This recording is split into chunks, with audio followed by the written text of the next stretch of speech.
Hey Cortana, what's the weather like? Right now, it's sunny and 80 in current location. Okay, The so forecast shows mostly sunny skies with a high of 92 and a low of 74. now you know. I'm wearing the heaviest sweatshirt that I own with that weather.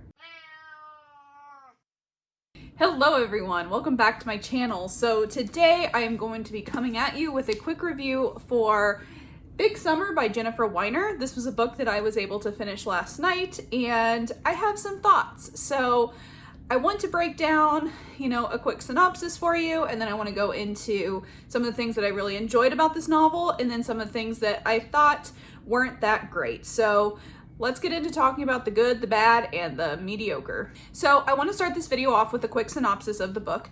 And that is basically that we are following this girl named Daphne when she is like in her 30s and she is living her best life. So Daphne is a plus size Instagram influencer. She got her claim to fame through this viral video where she had a huge falling out with one of her best friends.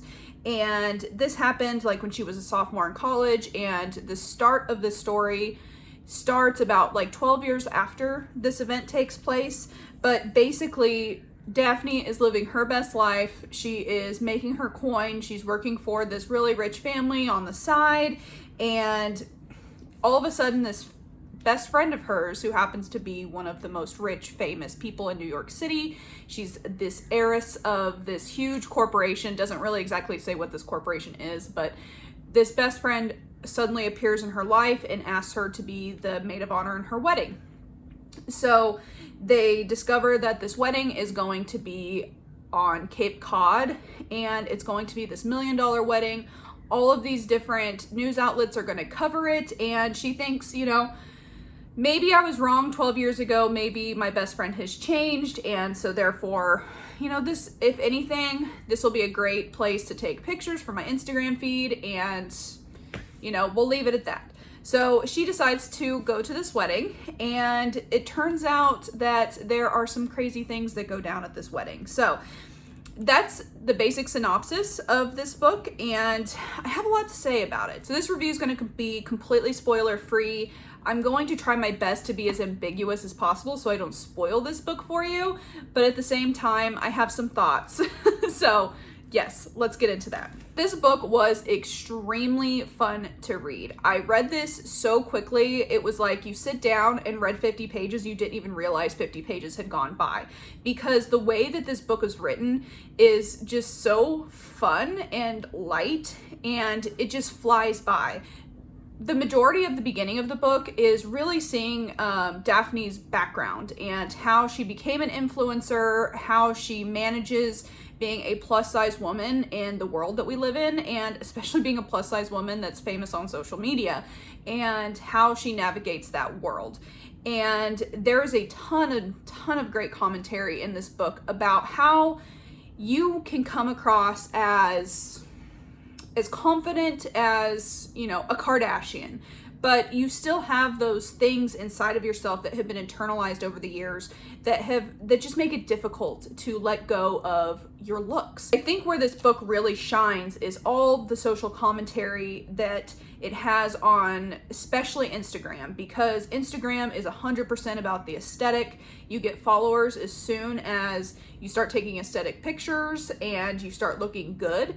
It just rewards looks. And so I've actually heard a lot of women just in interviews and in real life that say that social media and Instagram especially makes them feel so insecure without even really realizing it. Like they'll get off of Instagram and then all of a sudden their self-esteem is so low.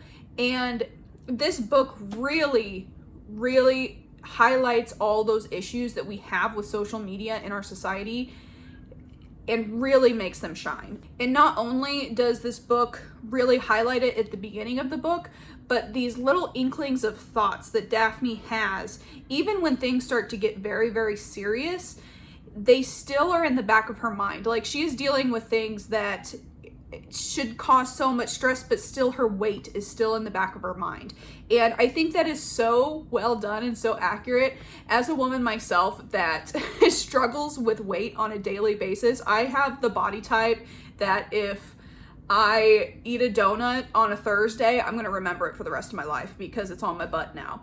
And so as somebody that has to constantly be conscious of how much I'm eating, and it's almost like not something I can ever get away from because that's just my body. And throughout my life, my weight has always been my biggest insecurity, next to like probably my laugh. But it's something that always sits in the back of my mind. Even at my lowest weight, when I had my tonsils out when I was like 23, and I lost like 30 pounds in a month because I had complications with the surgery. I was at my lowest weight and I still felt fat. And it really shows that sometimes you just can't get away from your insecurities because society has internalized those struggles so much. And this book does that perfectly. I feel like the execution of this book was not perfect. And what I mean by that is, yes, we can have all this great commentary, but also the plot and the characters weren't quite up to par with what I would like to see, especially with a seasoned author like Jennifer Weiner. And for me, I felt like Jennifer didn't really know what she wanted this book to be. And without being spoilery in any way, this book starts off as a light, contemporary, fluffy read about a woman that's going to go meet up with her ex-best friend. And then it turns into a mystery thriller whodunit book. I didn't feel like those two things quite meshed together the way I would like. That being said, the book was still light, it was still fun, I still had a blast reading it, and it flew by for me. And I think reading something light, if you need a break between reading like some heavy fantasy, or for me, my last book was My Dark Vanessa, that was so heavy, and it was really nice to read something that was so light and fluffy and quick to get through. So for me, this book was around, I think it was between a 3 and a 4 star, so I would say about a 3.5, and yeah, that's what I thought about it. So if you have read this book, or if you have any thoughts on this book, please leave them in the comments below. I would love to have a discussion on this because this was a book that I picked up because, you know, it looked so light. Like, look at this cover. Like, this is a almost perfect cover. I also spoke about this book in my summer reading guide, which I'll link down below, because those were all the books that I was really anticipating. So if you would like to see reviews on any other books that I've read this summer, please let me know which ones you would like to hear my thoughts on. And with that, I hope you have a wonderful day, and I'll see you in my next video. Bye.